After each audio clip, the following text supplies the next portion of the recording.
La mecánica del caracol. Con Eva Caballero. Y vamos a dedicar la segunda parte de esta mecánica del caracol a hablar de la dislexia, un trastorno del aprendizaje de la lectura y escritura que se calcula afecta al 10% de la población.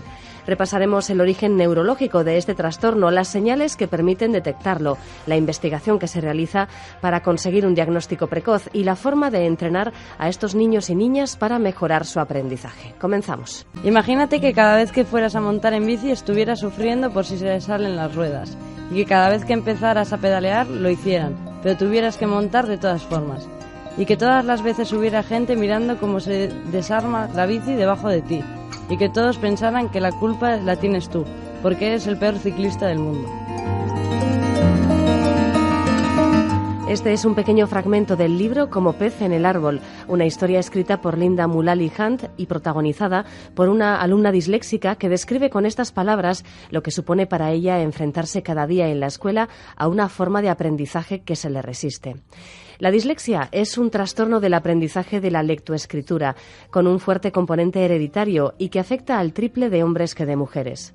Se calcula que afecta a un 10% aproximado de la población, personas con una capacidad intelectual normal, incluso alta, pero que en la edad escolar tienen dificultades para aprender porque no son capaces de leer con fluidez y comprendiendo además bien el texto. Nos acompaña a continuación Eduardo Herrera, psicólogo clínico y logopeda, director del Centro en Código, especializado en la intervención en dislexia y discalculia. Arratsaldeon.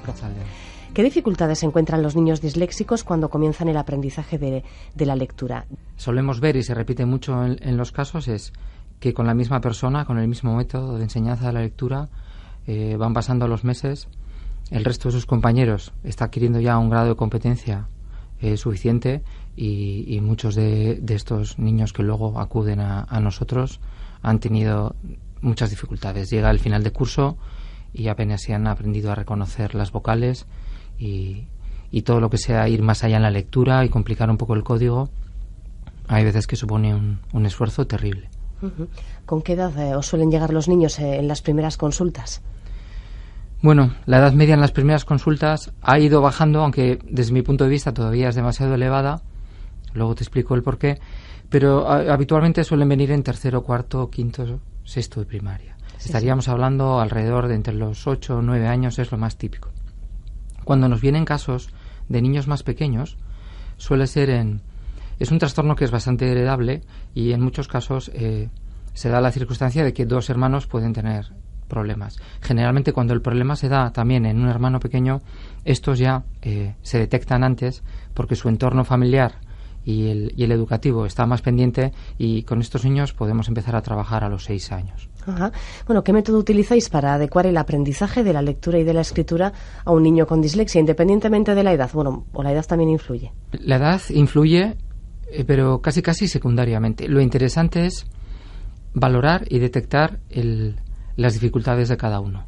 Es verdad que todos tienen dificultades en la lectura, todos tienen un perfil disléxico, pero no hay dos iguales.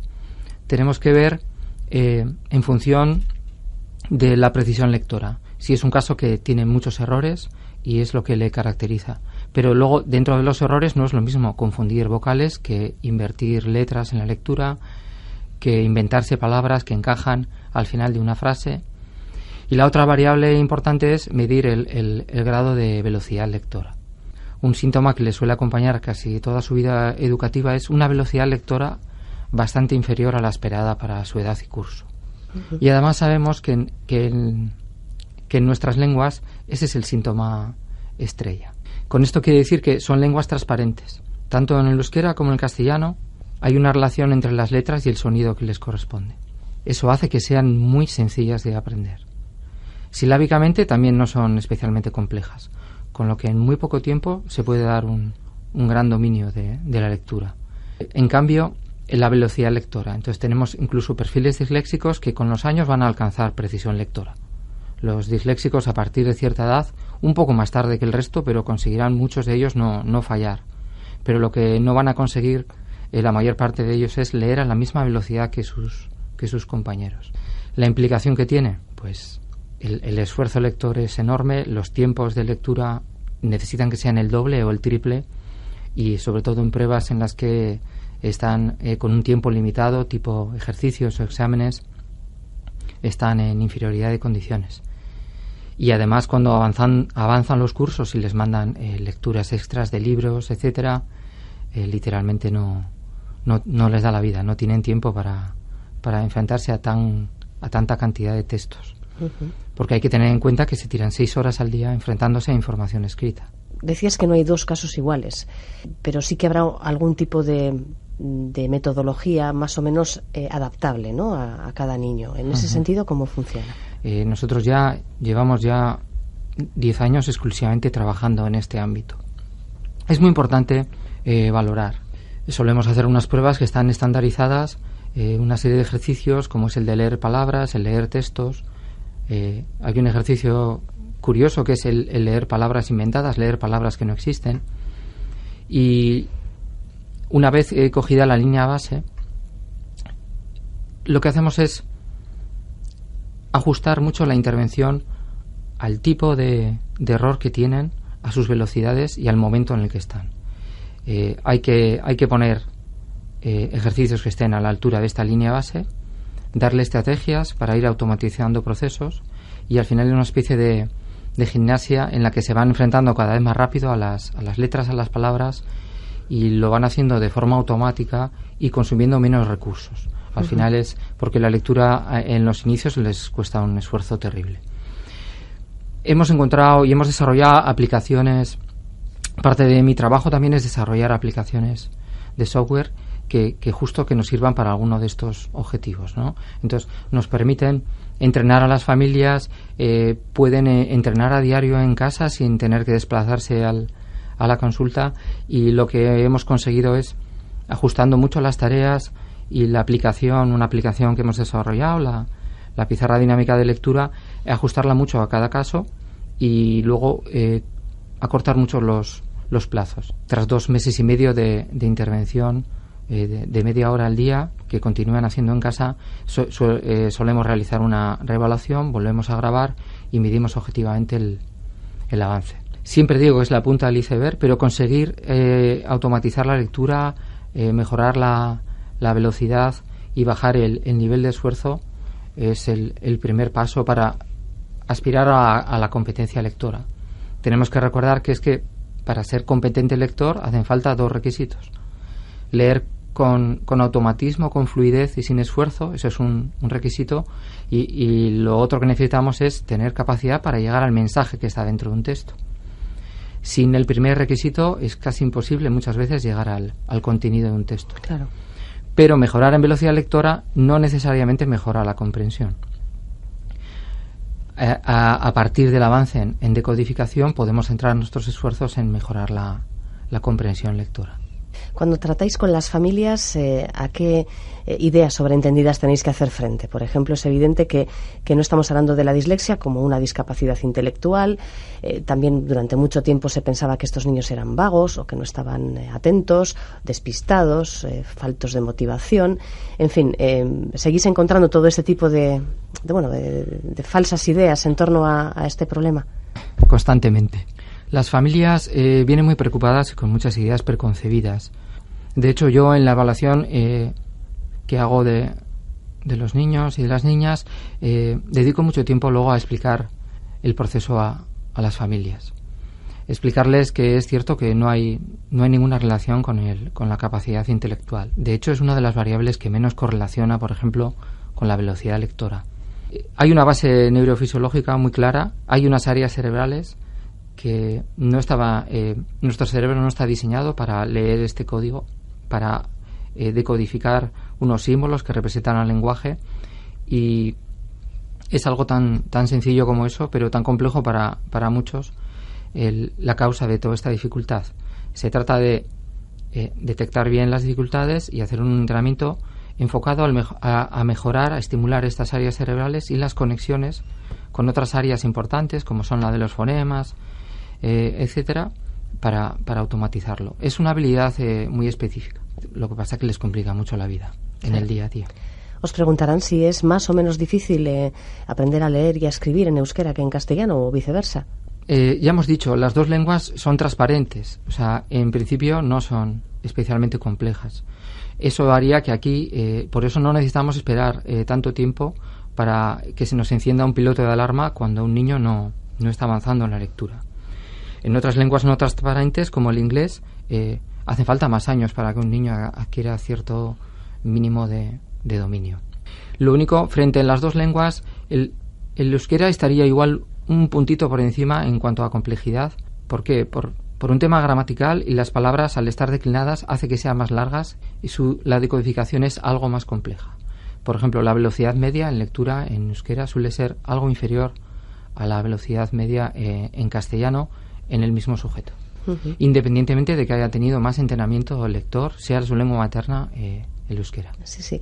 Y cuando ese entrenamiento ya empieza a fluir en euskera y castellano, que son las lenguas vehiculares en nuestra enseñanza, llega el inglés y llegan las lenguas opacas, ¿no? Llegan lenguas que se escriben de una forma y se pronuncian de otra. Y ahí ya, me imagino que es un extra, ¿no?, de esfuerzo para estos niños y niñas. Bueno, pues imagínate, Eva, eso no es que llegan de repente, sino que desde el principio muchas veces ya está. El trilingüismo está muy bien y es una gran ventaja, pero para alguien que tiene especial dificultad para enfrentarse al código escrito, tener que enfrentarse a los tres códigos.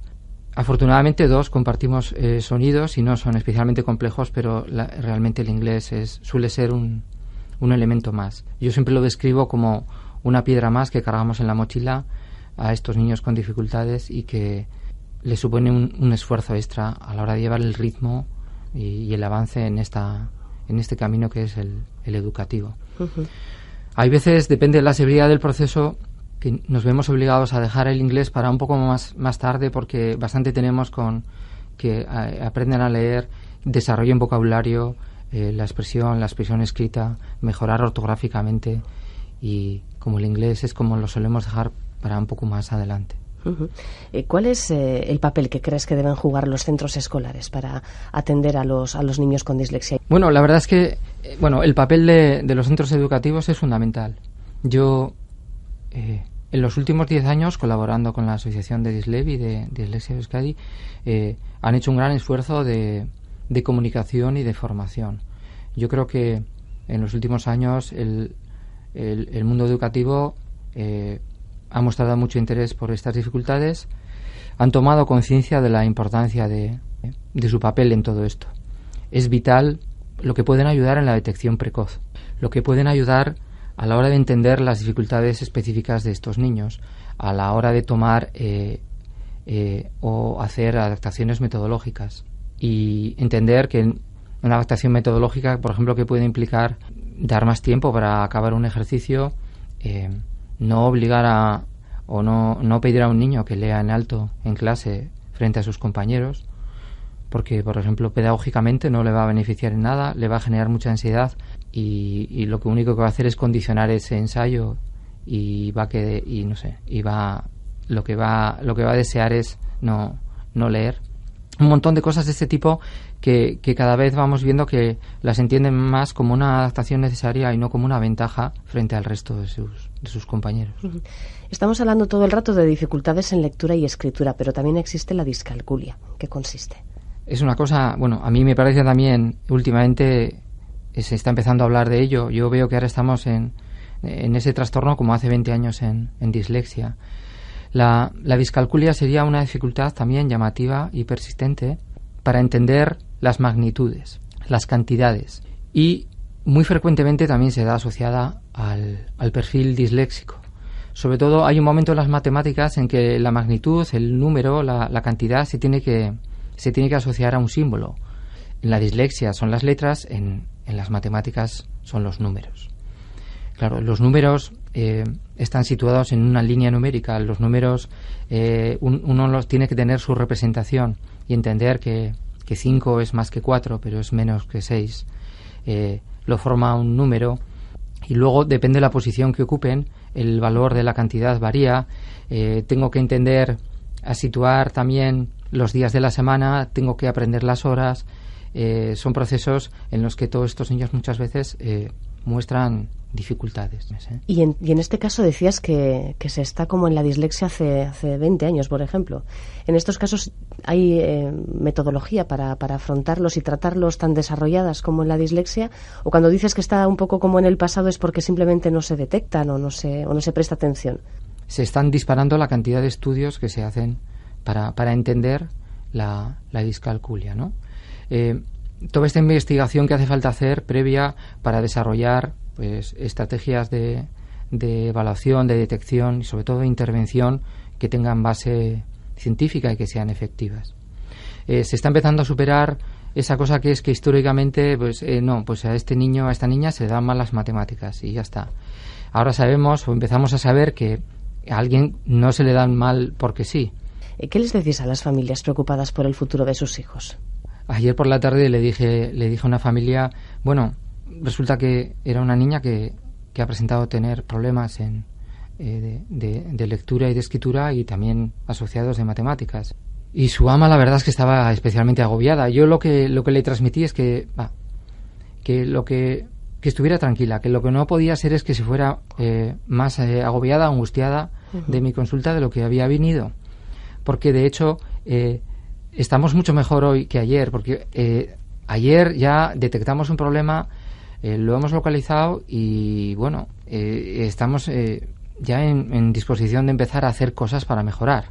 Hay que mentalizarse, es un proceso que va a ser largo, pero que iremos teniendo pequeños éxitos seguro, semana a semana. Intentamos que sea lo más entretenido posible. Es estimulante en el sentido que la clave de todo esto es encontrar el nivel en el que están, plantearle tareas que están a su alcance y a partir de ahí darle estrategias para enfrentarse a tareas cada vez más complejas y que las vayan haciendo cada vez más rápido. ¿Y qué te gustaría que se consiguiera en el futuro? Nos has mencionado el diagnóstico, quizás una forma de diagnóstico más sencilla, más temprana. Se va consiguiendo mucho, el tender hacia la detección precoz. Y hay una serie de ideas, por ejemplo, que esto es un proceso madurativo y entonces no hay problema y que yo suelo recomendar mucho a los profesores que tengan cuidado a la hora de decir es que necesita madurar un poco más, no hay problema y arrancará. No es así, no todos terminan por arrancar a leer. No es una cuestión solo de dejar pasar el tiempo, sino que hay una dificultad específica y cuanto antes la identifiquemos, tenemos que hacer una serie de cosas para estimular áreas cerebrales y gracias a la plasticidad neuronal ese cerebro va a ir cambiando y puede llegar a hacerlo cada vez mejor y hasta muchas veces hasta con un nivel de normalidad, de rendimiento medio. Cuanto más tiempo pase, sabemos que el margen de mejora es menor. Por no hablar, sobre todo, y una cosa que cada vez me preocupa más es que no es solo una obsesión porque aprenden a leer rápido, pronto y muy rápido, sino que con el paso de los años todo ese bajo rendimiento lector no les gusta leer, leen muy poco y frente a sus compañeros que han aprendido con facilidad y leen mucho y cada vez leen mejor, hay una desviación que se va agrandando. El efecto de eso a medio y largo plazo es devastador.